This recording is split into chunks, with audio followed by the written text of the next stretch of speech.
Chapter 5.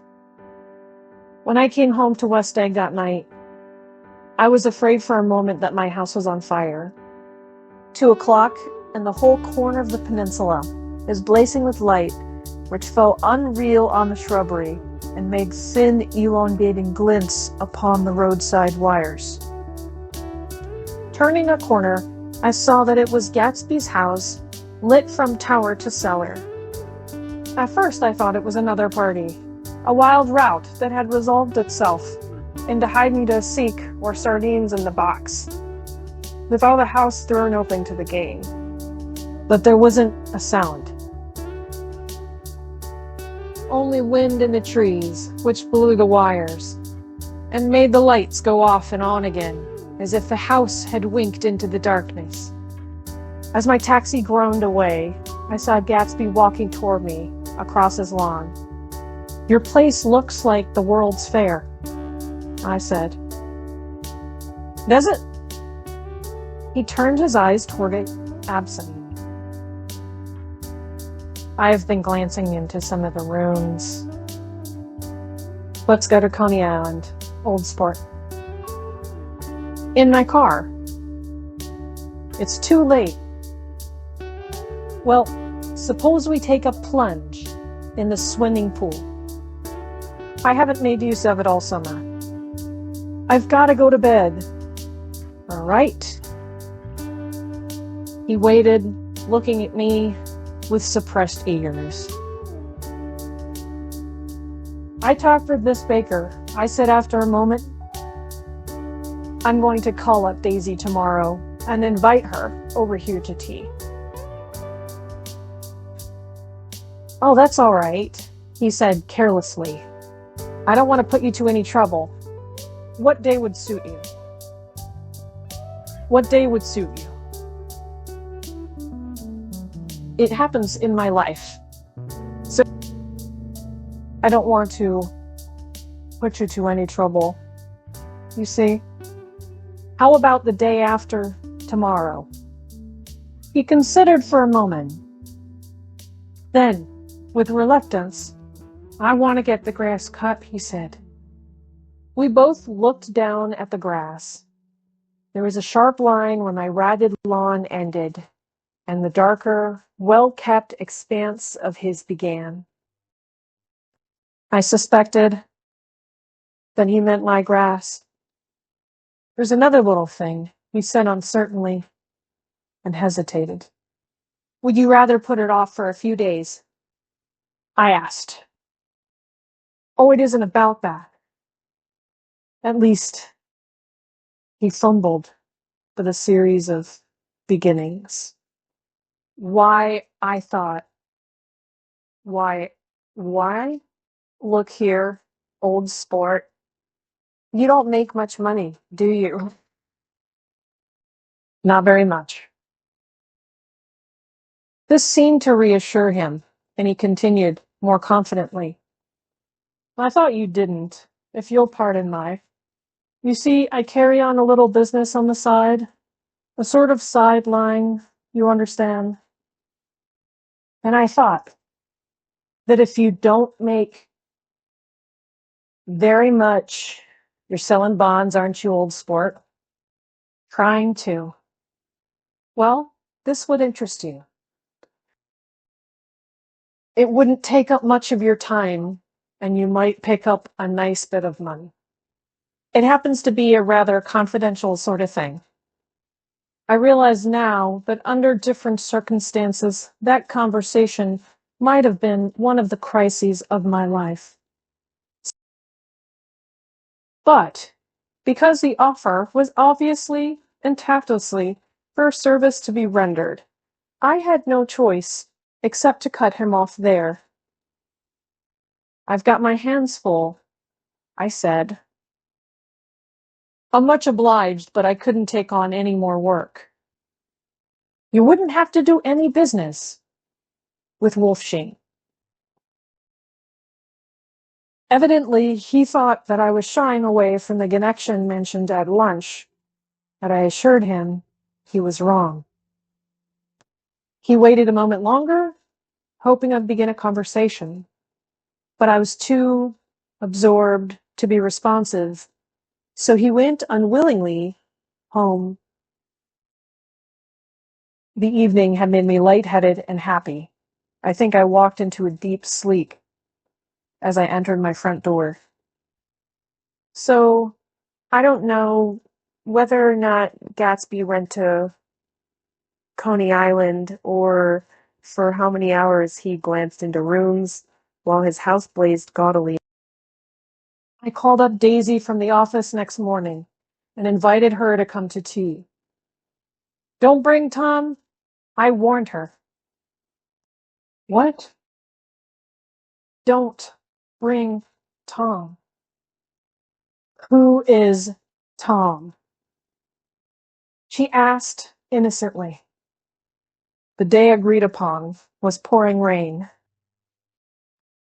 11 o'clock, a man in a raincoat, dragging a lawnmower, tapped at my front door and said that Mr. Gatsby had sent him over to cut my grass. This reminded me that I had forgotten to tell my Finn to come back, so I drove into West Egg Village to search for her among soggy, whitewashed alleys, and to buy some cups and lemons and flowers.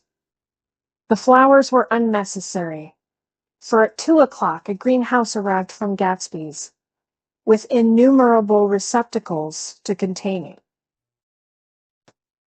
An hour later, the front door opened nervously, and Gatsby, in a white flannel suit, silver shirt, and a gold-colored tie, hurried in. He was pale, and there were dark signs of sleeplessness beneath his eyes. Is everything all right? He asked immediately. The grass looks fine, if that's what you mean. What grass?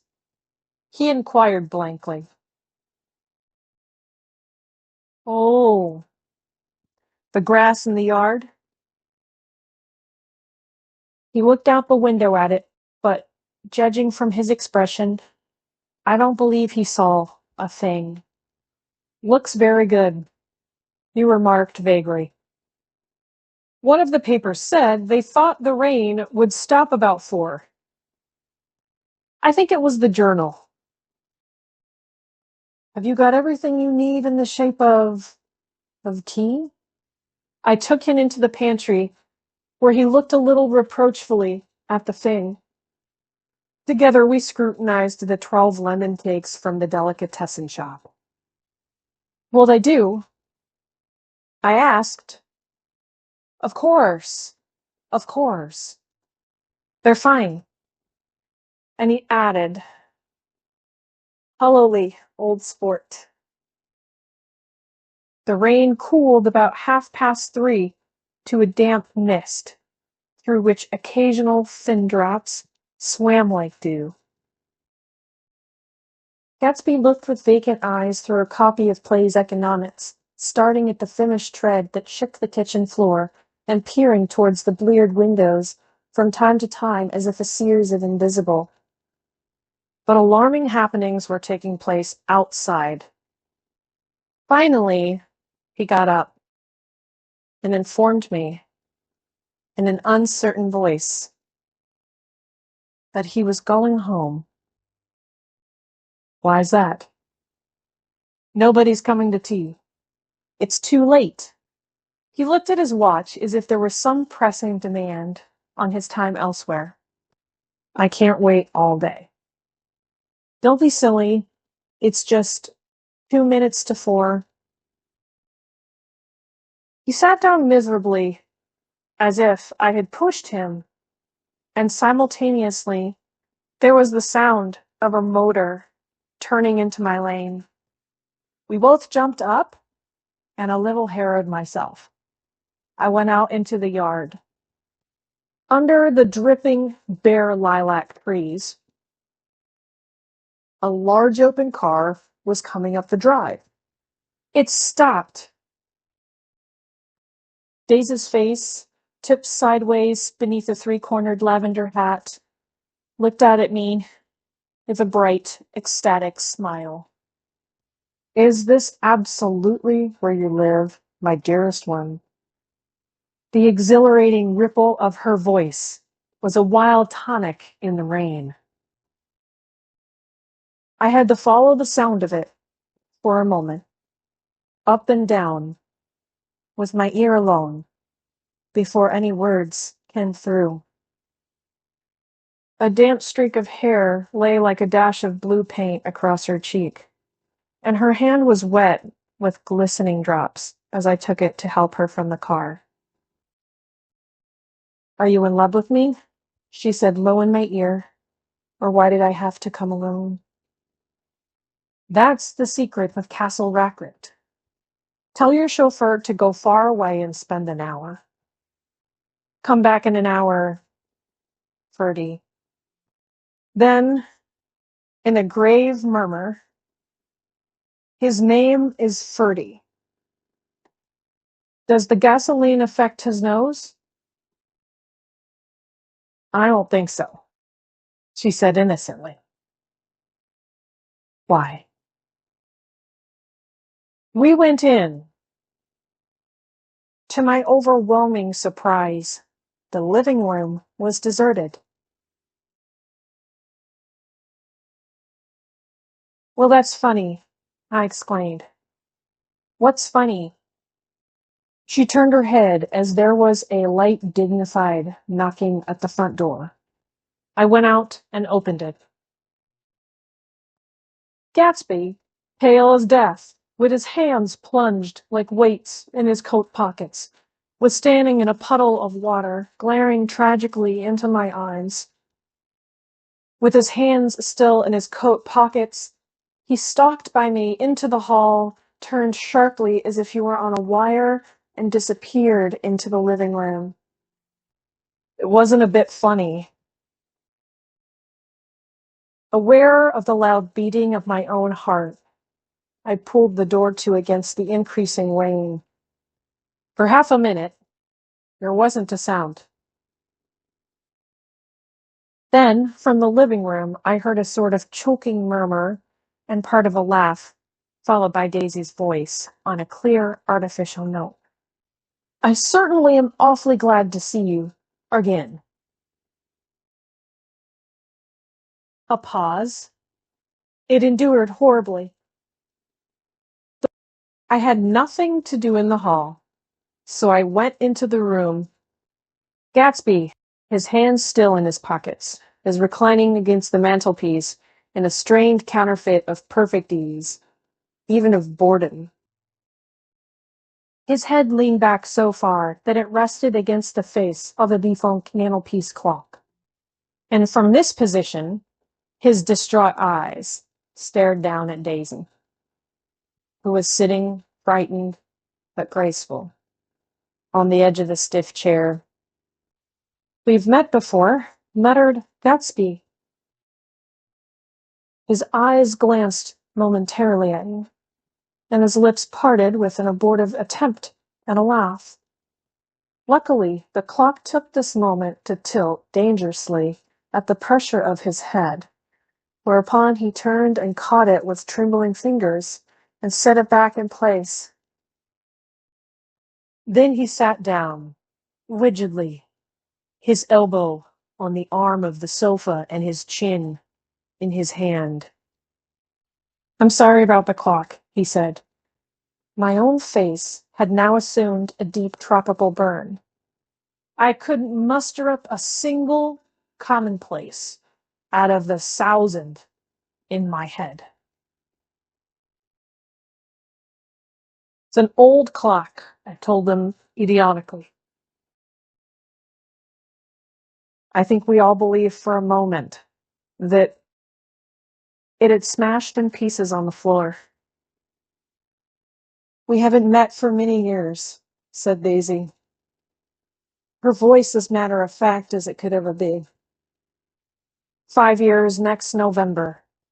The automatic quality of Gatsby's answer set us all back at least another minute.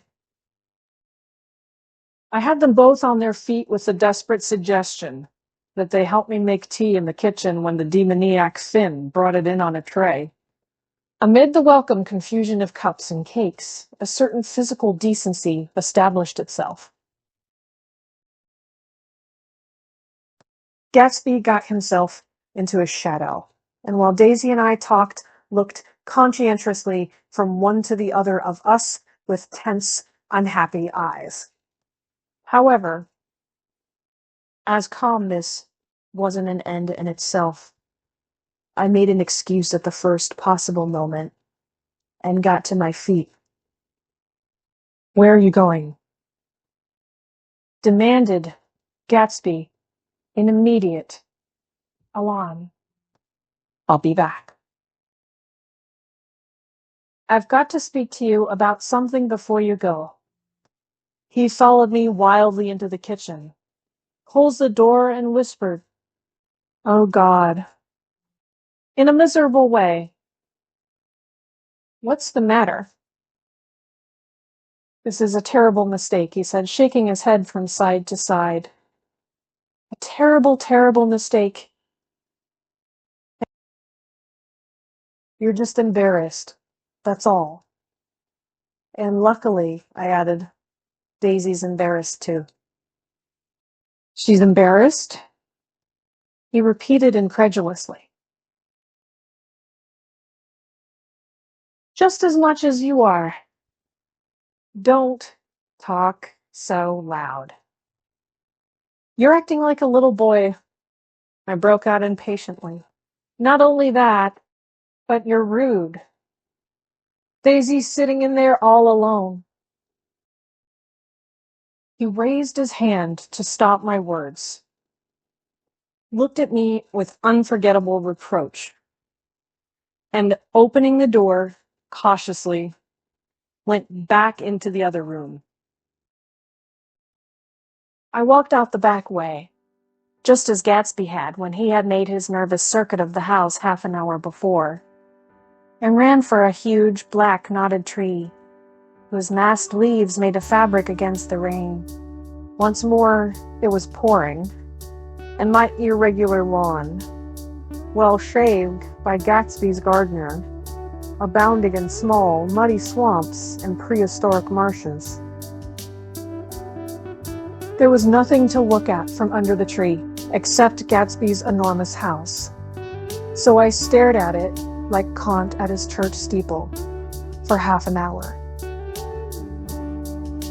A brewer had built it early in the period craze, a decade before. And there was a story that he'd agreed to pay 5 years' taxes on all the neighboring cottages if the owners would have their roofs thatched with straw. Perhaps their refusal took the heart out of this plan to found a family.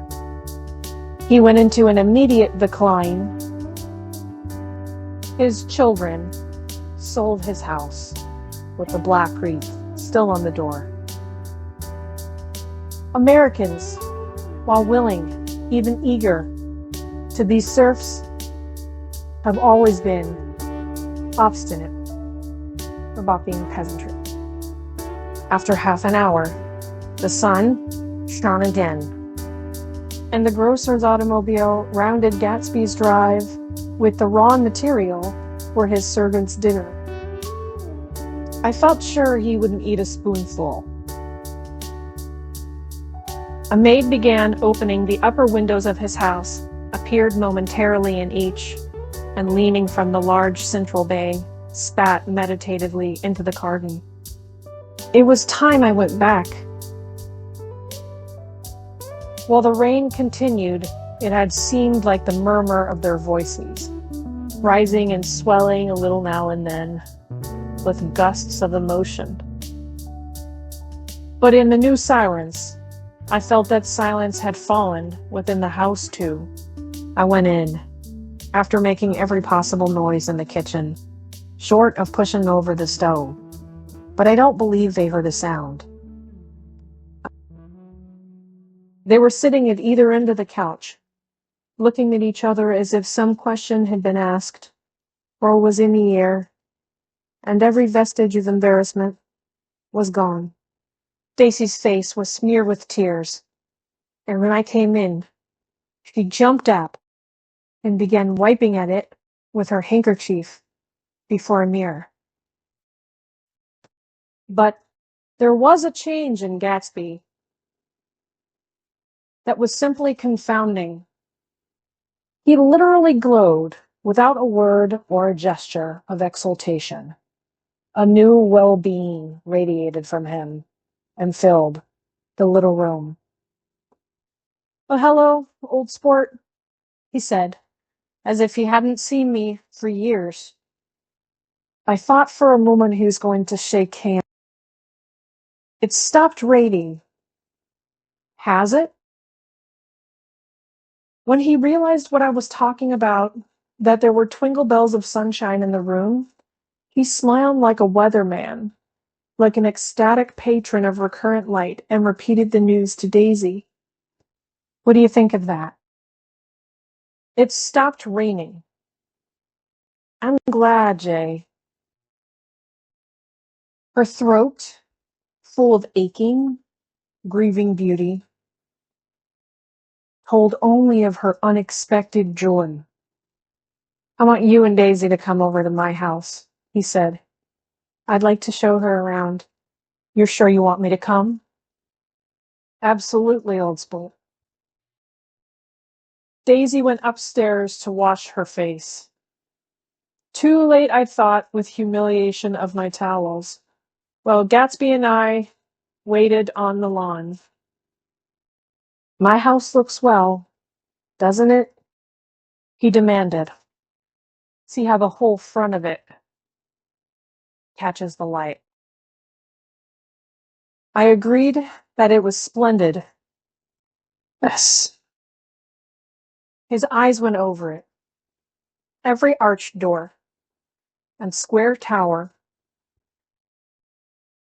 It took me just 3 years to earn the money that bought it.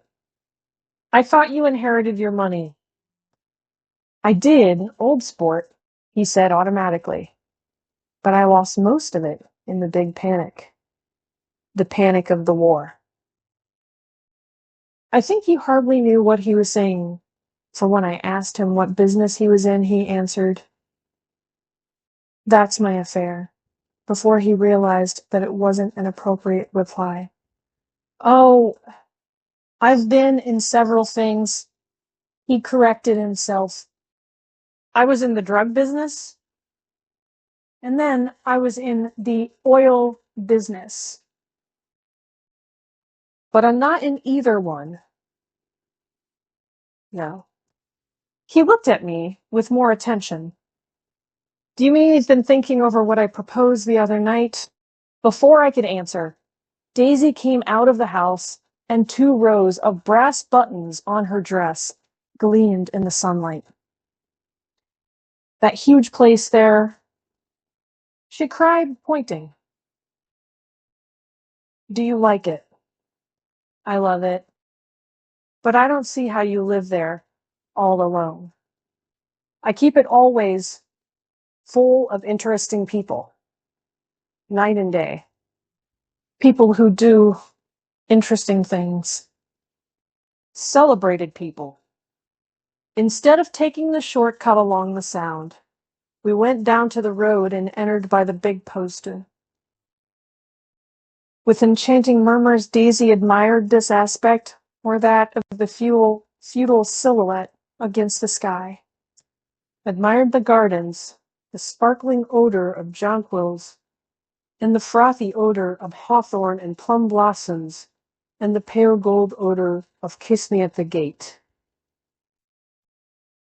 It was strange to reach the marble steps and find no stir of bright dresses in and out the door, and hear no sound but bird voices in the trees.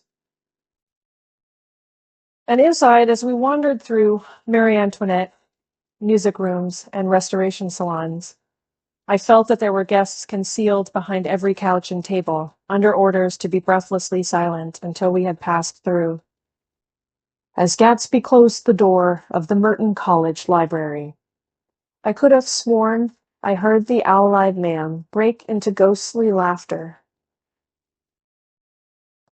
We went upstairs, through period bedrooms swathed in rows of lavender silk and vivid with new flowers, through dressing rooms and pool rooms and bathrooms with sunken baths, intruding into one chamber where a disheveled man in pajamas was doing liver exercises on the floor. It was Mr. Klipspringer, the boarder. I had seen him wandering hungrily about the beach that morning. Finally, we came to Gatsby's own apartment, a bedroom and a bath, and an Adam's study, where we sat down and drank a glass of some chartreuse he took from a cupboard in the wall. He hadn't once ceased looking at Daisy, and I think he revalued everything in his house according to the measure of response it drew from her well-loved eyes. Sometimes, too, he stared around at his possessions in a dazed way, as though in her actual and astounding presence, none of it was any longer real. Once he nearly toppled down a flight of stairs. Here some of his bedroom was the simplest room of all, except where the dresser was garnished with a toilet set of pure dull gold. Daisy took the brush with delight and smoothed her hair, whereupon Gatsby sat down and shaded his eyes and began to laugh. "It's the funniest thing, old sport," he said hilariously. "I can't when I try to." He had passed visibly through 2 states, and was entering upon a third. After his embarrassment and his unreasoning joy, he was consumed with wonder at her presence. He had been full of the idea so long, dreamed it right through to the end, waited with his teeth set, so to speak, at an inconceivable pitch of intensity. Now, in the reaction, he was running down like an overwound clock, recovering himself in a minute. He opened for us 2 hulking patent cabinets, which held his massed suits and dressing gowns and ties, and his shirts piled like bricks in stacks a dozen high. I've got a man in England who buys me clothes. He sends over a selection of things at the beginning of each season, spring and fall. He took out a pile of shirts and began throwing them one by one before us. Shirts of sheer linen and thick silk and fine flannel, which lost their folds as they fell and covered the table in many-colored disarray. While we admired, he brought more in the soft, rich heap moted higher shirts, with stripes and scrolls and plaids and coral and apple green and lavender and faint orange with monograms of Indian blue. Suddenly, with a strained sound, Daisy bent her head into the shirts and began to cry stormily. "They're such beautiful shirts." She sobbed, her voice muffled in the thick folds. "It makes me sad, because I've never seen such beautiful shirts before." After the house, we were to see the grounds and the swimming pool and the hydroplane and the midsummer flowers. But outside Gatsby's window it began to rain again, so we stood in a row looking at the corrugated surface of the Sound. "If it wasn't for the mist, we could see your home across the bay," said Gatsby.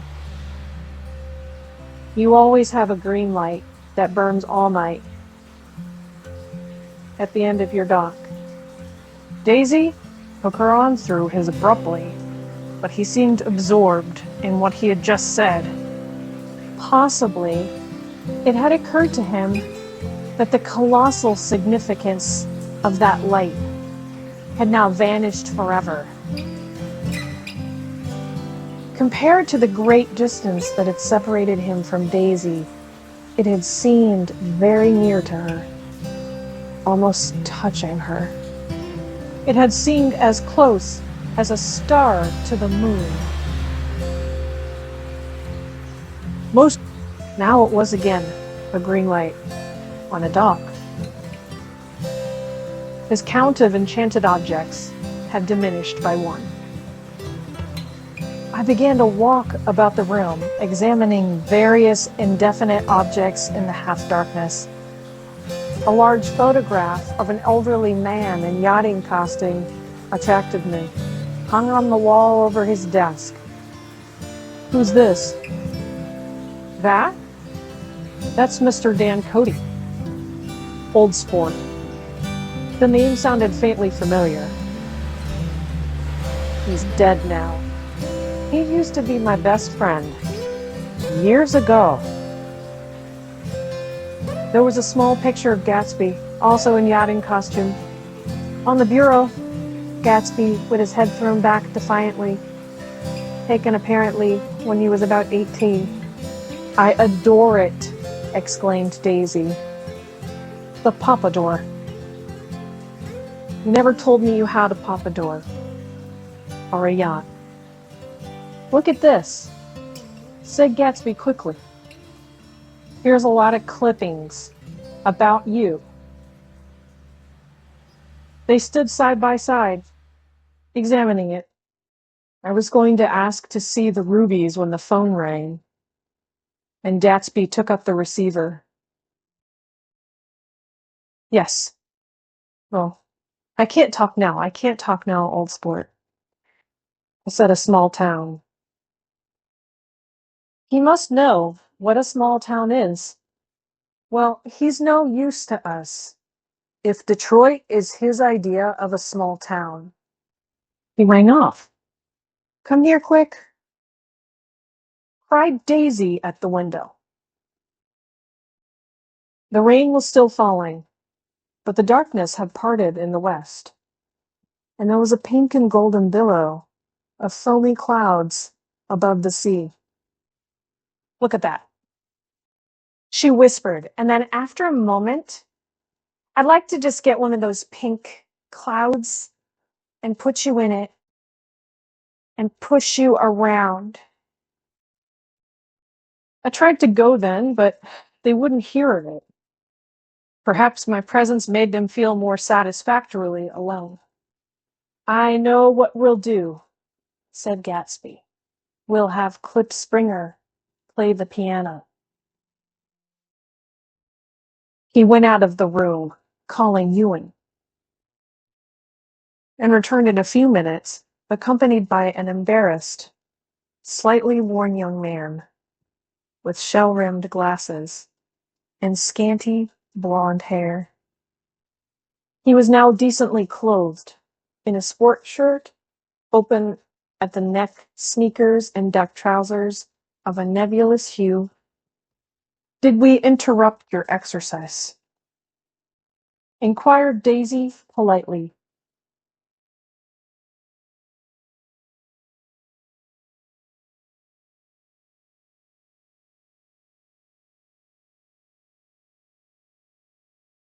I was asleep, cried Mr. Klipspringer in a spasm of embarrassment. That is, I'd been asleep. Then I got up. Klipspringer plays the piano, said Gatsby, cutting him off. Don't you, Ewing, old sport? I don't play well. I don't want hardly play at all. I'm all out of pracs.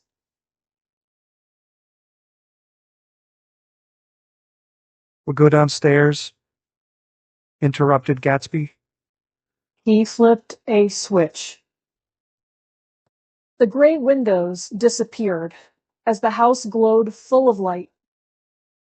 In the music room, Gatsby turned on a solitary lamp beside the piano.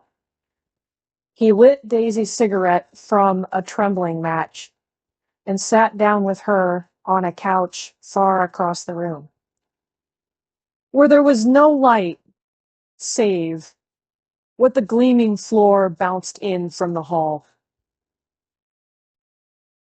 When Klipspringer had played the love nest, he turned around on the bench and searched unhappily for Gatsby in the gloom. "I'm all out of practice, you see. I told you I couldn't play. I'm all out of prac." "Don't talk so much, old sport," commanded Gatsby. "Play!" In the morning, "Good evening. Ain't we got fun?" Outside the wind was loud, and there was a faint flow of thunder along the sound. All the lights were going on in West Egg now. The electric trains, men carrying, were plunging home through the rain from New York. It was the hour of a profound human change, and excitement was generating on the air. One thing's sure, and nothing's sure. The rich get richer, and the poor get children. In the meantime, in between time, as I went over to say goodbye, I saw that the expression of bewilderment had come back into Gatsby's face, as though a faint doubt had occurred to him as to the quality of his present happiness. Almost 5 years. There must have been moments even that afternoon when Daisy tumbled short of his dreams, not through her own fault, but because of the colossal vitality of his illusion. It had gone beyond her, beyond everything. He had thrown himself into it with a creative passion, adding to it all the time, decking it out with every bright feather that drifted his way. No amount of fire or freshness can challenge what a man can store up in his ghostly heart. As I watched him, he adjusted himself a little, visibly. His hand took hold of hers, and as she said something low in his ear, he turned toward her with a rush of emotion. I think that voice held him most, with its fluctuating, feverish warmth, because it couldn't be overdreamed. That voice was a deathless song. They had forgotten me. But Daisy glanced up and held out her hand. Gatsby didn't know me now at all. I looked once more at them, and they looked back at me, remotely, possessed by intense life. Then I went out of the room and down the marble steps into the rain, leaving them there together. Chapter 6. About this time, an ambitious young reporter from New York arrived one morning at Gatsby's door and asked him if he had anything to say. "Anything to say about what?" inquired Gatsby politely. "Why, any statement to give out." It transpired, after a confused 5 minutes, that the man had heard Gatsby's name around his office in a connection which he either wouldn't reveal or didn't fully understand. This was his day off, and with laudable initiative, he had hurried out to see. It was a random shot, and yet the reporter's instinct was right. Gatsby's notoriety, spread about by the hundreds who had accepted his hospitality and so become authorities upon his past, had increased all summer until he fell just short of being news. Contemporary legends such as the underground pipeline to Canada attached themselves to him, and there was one persistent story that he didn't live in a house at all, but in a boat that looked like a house and was moved secretly up and down the Long Island shore. Just why We's inventions were a source of satisfaction to James Gatz of North Dakota isn't easy to say. James Gatz, that was really, or at least legally, his name. He had changed it at the age of 17, and at the specific moment that witnessed the beginning of his career, when he saw Dan Cody's yacht drop anchor over the most insidious flat on Lake Superior.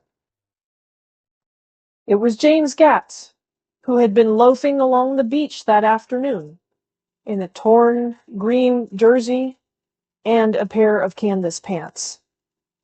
But it was already Jay Gatsby who borrowed a rowboat, pulled out to the Tuolumne, and informed Cody that a wind might catch him and break him up in half an hour. I suppose he'd have the name ready for a long time, even then. His parents were shiftless and unsuccessful farm people. His imagination had never really accepted them as his parents at all. The truth was that Jay Gatsby of West Egg, Long Island, sprang from his platonic conception of himself. He was a son of God, a phrase which, if it means anything, means just that. And he must be about his father's business, the service of a vast, vulgar, and meretricious beauty. So he invented just the sort of Jay Gatsby that a 17-year-old boy would be likely to invent. And to this conception, he was faithful to the end. For over a year, he had been beating his way along the south shore of Lake Superior as a clam digger and a salmon fisher, or in any other capacity that brought him food and bed. His brown, hardening body lived naturally through the half-fierce, half-lazy work of the bracing days. He knew women early, and since they spoiled him, he became contemptuous of them, of young virgins, because they were ignorant. Of the others, because they were hysterical about things which in his overwhelming self-absorption he took for granted. But his heart was in a constant turbulent riot. The most grotesque and fantastic conceits haunted him in his bed at night.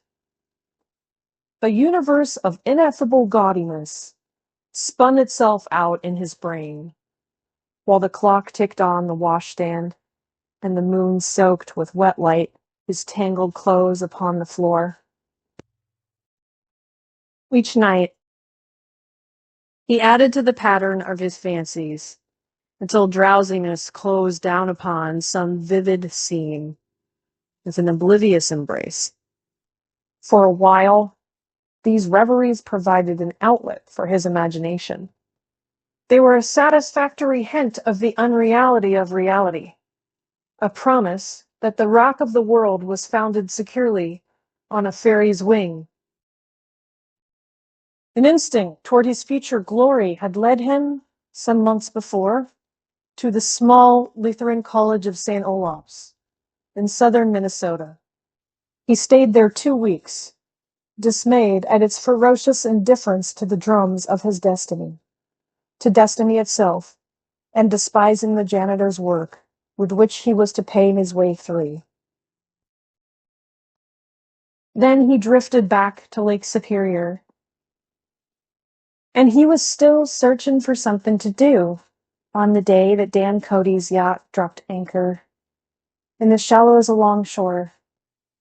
Cody was 15 years old then, a product of the Nevada silver fields of the Yukon, of every rush for metal since '75. The transactions in Montana copper that made him many times a millionaire found him physically robust, but on the verge of soft-mindedness and, suspecting this. So an infinite number of women tried to separate him from his money. The none too savory ramifications by which Ella Kay, the newspaper woman, played Madame de Maintenon to his weakness and sent him to sea in a yacht, were common property of the turgid journalism in 1902. He had been coasting along all too hospitable shores for 5 years when he turned up as James Gats's destiny in Little Girl Bay to young Gats, resting on his oars and looking up at the railed deck. That yacht represented all the beauty and glamour in the world. I suppose he smiled at Cody. He had probably discovered that people liked him when he smiled. At any rate, Cody asked him a few questions. One of them elicited the brand new name, and found that he was quick and extravagantly ambitious. A few days later, he took him to Duluth and bought him a blue coat, 6 pairs of light duck trousers, and a yachting cap. And when the Tuolumne left for the West Indies and the Barbary Coast, Gatsby left too. He was employed in a vague personal capacity. While he remained with Cody, he was intern, steward, mate, skipper, secretary, and even jailer for Dan Cody sober knew what lavish doings Dan Cody drunk might soon be about, and he provided for such contingencies by reposing more and more trust in Gatsby.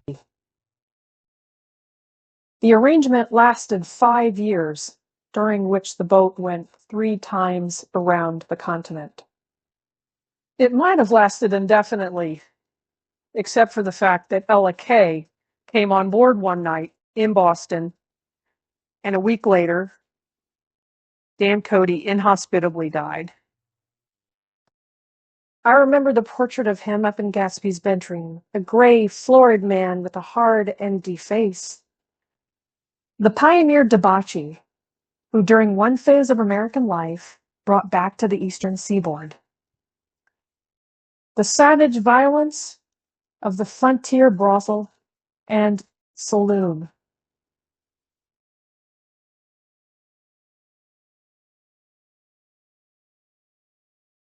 It was indirectly due to Cody that Gatsby drank so little. Sometimes, in the course of gay parties, women used to rub champagne into his hair. For himself, he formed the habit of letting liquor alone. And it was from Cody that he inherited money, a legacy of $25,000. He didn't get it. He never understood the legal device that was used against him. But what remained of the millions went intact to Ella Kay. He was left with his singularly appropriate agitation.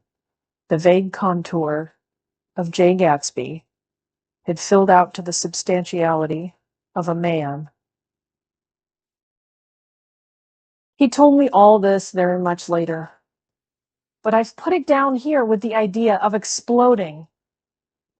Those first wild rumors about his antecedents, which weren't even faintly true.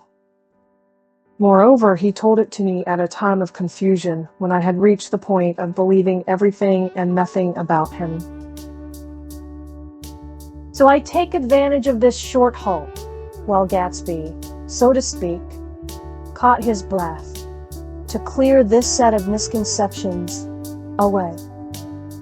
It's a halt, too, in my association with his affairs. For several weeks, I didn't see him or hear his voice on the phone. Mostly I was in New York, trotting around with Jordan and trying to ingratiate myself with her senile aunt. But finally, I went over to his house one Sunday afternoon. I hadn't been there 2 minutes when somebody brought Tom Buchanan in for a drink. I was startled, naturally, but the really surprising thing was that it hadn't happened before. They were a party of 3 on horseback. Tom and a man named Sloane, and a pretty woman in a brown riding habit who had been there previously. "I'm delighted to see you," said Gatsby, standing on his porch. "I'm delighted that you dropped in." As Belvey cared, "Sit right down, have a cigarette or a cigar." He walked around the room quickly, ringing bells. "I'll have something to drink for you in just a minute." He was profoundly affected by the fact that Tom was there. But he would be uneasy anyhow, until he had given them something, realizing in a vague way that that was all they came for. Mr. Sloane wanted nothing. "A lemonade?"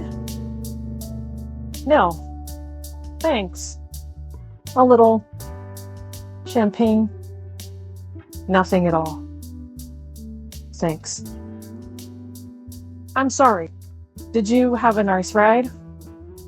"Very good roads around here." "I suppose the automobiles?" "Yeah."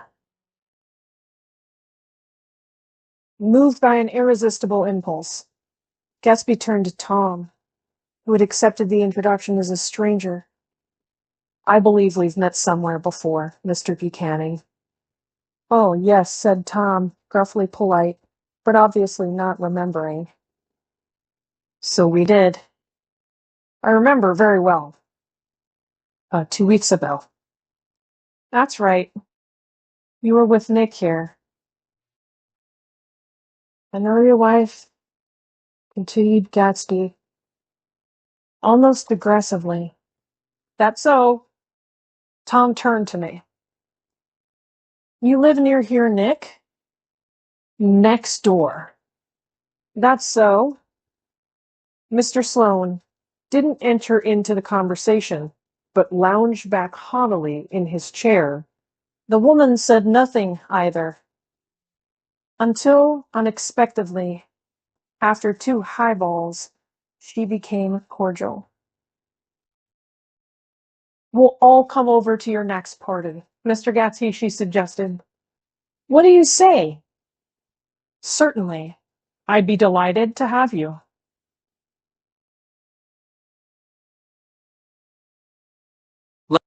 "Be very nice," said Mr. Sloane, without gratitude. "Well, think I'd be starting home." "Please don't hurry," Gatsby urged them. He had control of himself now. And he wanted to see more of Tom. Why don't you stay for supper? I wouldn't be surprised if some other people dropped in from New York." "You come to supper with me," said the lady enthusiastically. "Both of you." This included me. Mr. Sloane got to his feet. "Come along," he said, but to her only. "I mean it." She insisted. "I'd love to have you." "Lots of room." Gatsby looked at me questioningly. He wanted to go, and he didn't see that Mr. Sloane had determined he shouldn't. "I'm afraid I won't be able to," I said. "Will you come?" he urged, concentrating on Gatsby. Mr. Sloane murmured something close to her ear. "We won't be late if we start now," she insisted aloud. "I haven't got a horse," said Gatsby.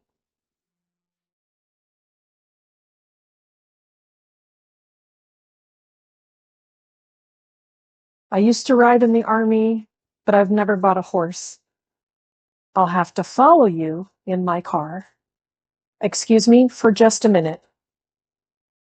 The rest of us walked out on the porch where Sloane and the lady began an impassioned conversation aside.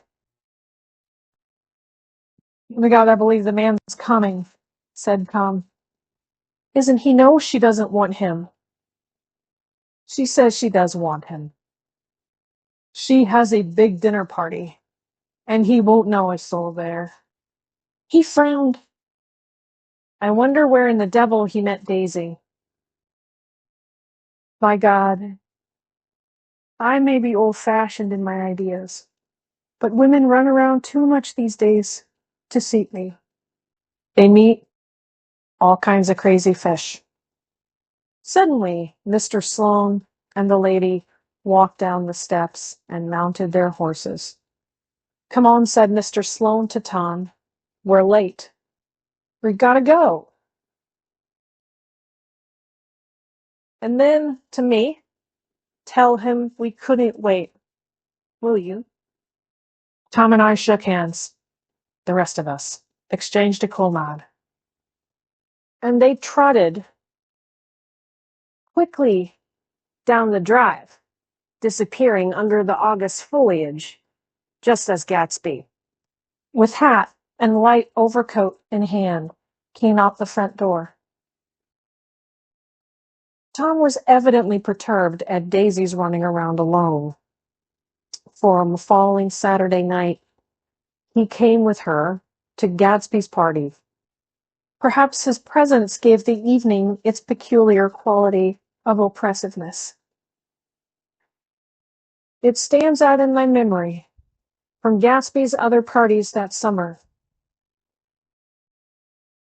There were the same people, or at least the same sort of people, the same profusion of champagne, the same many-colored, many-keyed, but I felt an unpleasantness in the air, a pervading harshness that hadn't been there before.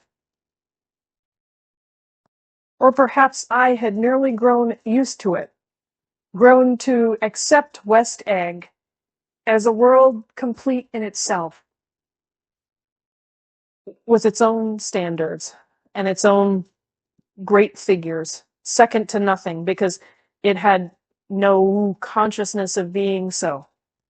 And now I was looking at it again through Daisy's eyes. It is invariably saddening to look through new eyes at things upon which you have expended your own powers of adjustment. They arrived at twilight, and as we strolled out among the sparkling hundreds, Daisy's voice was playing murmurous tricks in her throat. These things excite me. So, she whispered, if you want to kiss me any time during the evening, Mick, just let me know, and I'll be glad to arrange it for you. Just mention my name. Or present a green card. I'm giving out green. Look around, suggested Gatsby. I'm looking around. I'm having a marvelous. You must see the faces of many people you've heard about. Tom's arrogant eyes roamed the crowd. We don't go around very much. He said, in fact, I was just thinking I don't know a soul here. Perhaps you know that lady. Gatsby indicated a gorgeous, scarcely human orchid of a woman who sat in state under a white plum tree. Tom and Daisy stared with that peculiarly unreal feeling that accompanies the recognition of a hitherto ghostly celebrity of the movies. She's lovely, said Daisy. The man bending over her is her director.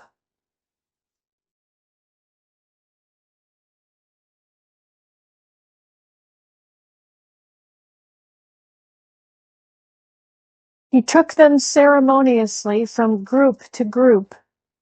Mrs. Buchanan and Mr. Buchanan.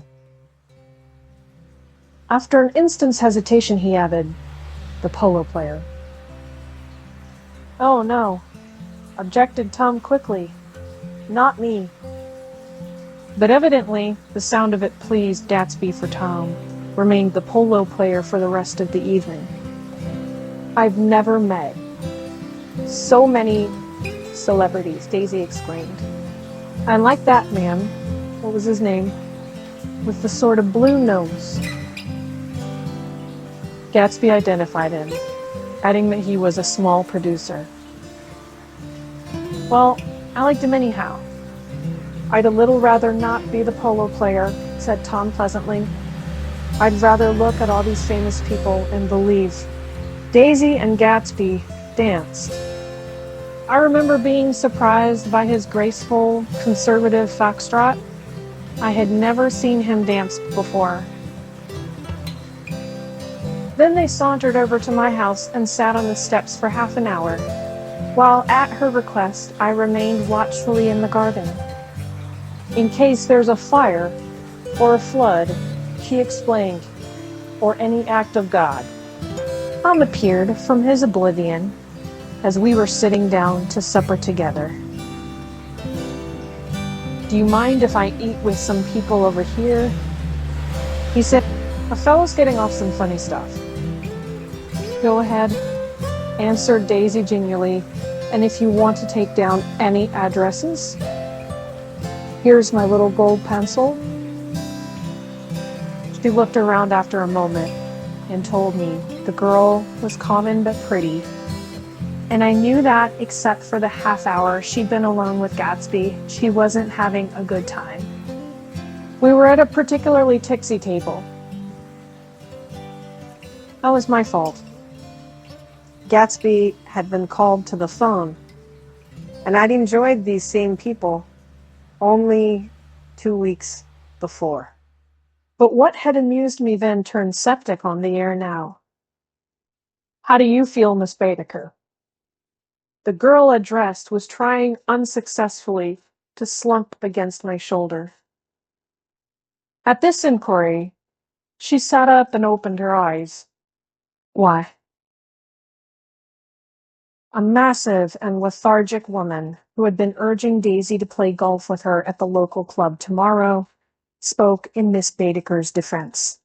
Oh, she's all right now. When she's had 5 or 6 cocktails, she always starts screaming like that.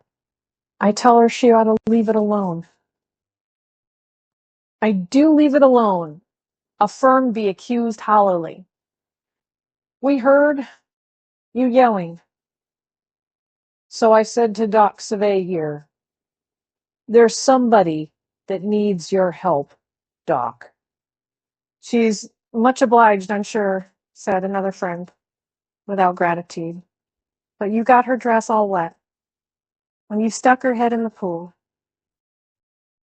Anything I hate is to get my head stuck in a pool, mumbled Miss Baedeker. They almost drowned me once over in New Jersey. Then you ought to leave it alone, countered Dr. Kiddet. Speak for yourself, cried Miss Baedeker violently. Your hand shakes. I wouldn't let you operate on them. It was like that. Almost the last thing I remember was standing with Daisy and watching the moving picture director and his star. They were still under the white plum tree, and their faces were touching except for a pale, thin ray of moonlight between. It occurred to me that he had been very slowly bending toward her all evening to attain this proximity, and even while I watched, I saw him stoop 1 ultimate degree and kiss at her cheek. I like her, said Daisy. I think she's lovely. But the rest offended her. And inarguably, because it wasn't a gesture, but an emotion. She was appalled by West Egg, this unprecedented place that Broadway had begotten upon a Long Island fishing village. Appalled by its raw vigor, the chafed under the old euphemisms, and by the too obtrusive fate that herded its inhabitants along a shortcut from nothing to nothing. She saw something awful in the very simplicity she failed to understand. I sat on the front steps with them while they waited for their car. It was dark here in front. Only the bright door sent 10 square feet of light, volleying out into the soft black morning. Sometimes a shadow moved against a dressing blind above, gave way to another shadow. An indefinite procession of shadows who rouged and powdered in an invisible glass. Who is this Gatsby, anyhow? Demanded Tom suddenly. Some big bootlegger? Where'd you hear that? I inquired. I don't hear it. I imagined it. A lot of these newly rich people are just big bootleggers, you know? Not Gatsby. I said shortly. He was silent for a moment. The pebbles of the drive crunched under his feet. Well, he certainly must have strained himself to get this menagerie together. A breeze stirred the gray haze of Daisy's fur collar. At least they're more interesting than the people we know, she said with an effort. You didn't look so interested. Well, I was. Tom laughed and turned to me. Did you notice Daisy's face when that girl asked her to put her under a cold shower? Daisy began to sing with the music in a husky, rhythmic whisper, bringing out a meaning in each word that it had never had before and would never have again. When the melody rose, her voice broke up sweetly, following it in a way contralto voices have, and each change tipped out a little of her warm human magic upon the air. Lots of people come who haven't been invited, she said suddenly. That girl hadn't been invited. They simply forced their way in.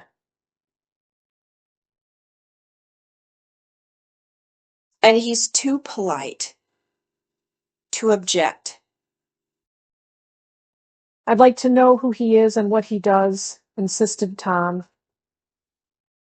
And I think I'll make a point of finding out. I can tell you right now, she answered. He owns some drugstores, a lot of drugstores. He built them up himself. The dilatory limousine came rolling up the drive. Good night, Mick, said Daisy. Her glance left me and sought the lighted top of the steps, where 3 o'clock in the morning, a neat, sad little waltz of that year, is drifting out the open door. After all, in the very casualness of Gatsby's party, there were romantic possibilities totally absent from her world. What was it up there in the song that seemed to be calling her back inside? What would happen now in the den? Incalculable hours. Perhaps some unbelievable guest would arrive. A person infinitely rare and to be marveled at. Some authentically radiant young girl who, with one fresh glance at Gatsby, one moment of magical encounter, would blot out those 5 years of unwavering devotion. I stayed late that night. Gatsby asked me to wait until he was free, and I lingered in the garden until the inevitable swimming party had run up. chilled and exalted, from the black beach. Until the lights were extinguished in the guest rooms overhead. When he came down the steps, at last, the tanned skin was drawn unusually tight on his face, and his eyes were bright and tired. She didn't like it, he said immediately. Of course she did. She didn't like it. He insisted. She didn't have a good time. He was silent, and I guessed at his unutterable depression. I feel far away from her, he said. It's hard to make her understand. You mean about the dance? The dance? He dismissed all the dances he had given with a snap of his fingers. Old sport? The dance is unimportant. He wanted nothing less of Daisy than that she should go to Tom and say, I never loved you. After she had obliterated 4 years at that sentence, they could decide upon the more practical measures to be taken. One of them was that after she was free, they were to go back to Louisville and be married from her house, just as if it were 5 years ago. And she doesn't understand, he said. She used to be able to... He'd sit for hours. He broke off and began to walk up and down a desolate path of fruit rinds and discarded favors and crushed flowers. I wouldn't ask too much of her, I ventured. You can't repeat the past. Can't repeat the past? He cried incredulously. Why, of course you can. He looked around him wildly, as if the past were lurking here in the shadow of his house, just out of reach of his hand. I'm going to fix everything just the way it was before, he said, nodding determinedly. She'll see. He talked a lot about the past, and I gathered that he wanted to recover something, some idea of himself, perhaps, that had gone into loving Daisy. His life had been confused and disordered since then.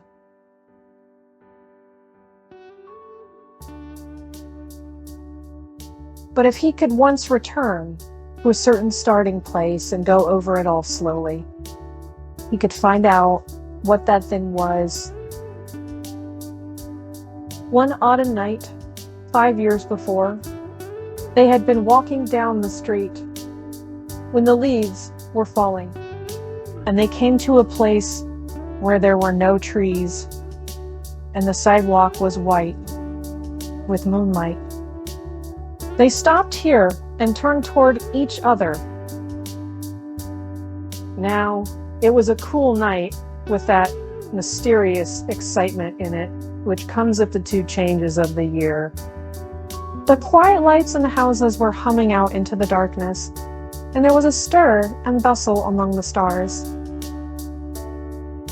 Out of the corner of his eye, Gatsby saw that the blocks of the sidewalks really formed a ladder and mounted to a secret place above the trees. He could climb to it if he climbed alone, and once there, he could suck on the path of life, gulp down the incomparable milk of wonder. His heart beat faster as Daisy's white face came up to his own. He knew that when he kissed this girl and forever wed his unutterable visions to her perishable breath, his mind would never romp again, like the mind of God. So he waited listening for a moment longer to the tuning fork that had been struck upon a star. Then he kissed her. At his lips' touch, she blossomed for him like a flower, and the incarnation was complete. Through all he said, even through his appalling sentimentality, I was reminded of something, an elusive rhythm, a fragment of lost words that I had heard somewhere a long time ago. For a moment, a phrase tried to take shape in my mouth, and my lips parted like a done man's, as though there was more struggling upon them than a wisp of startled air. But they made no sound, and what I had almost remembered was uncommunicable forever.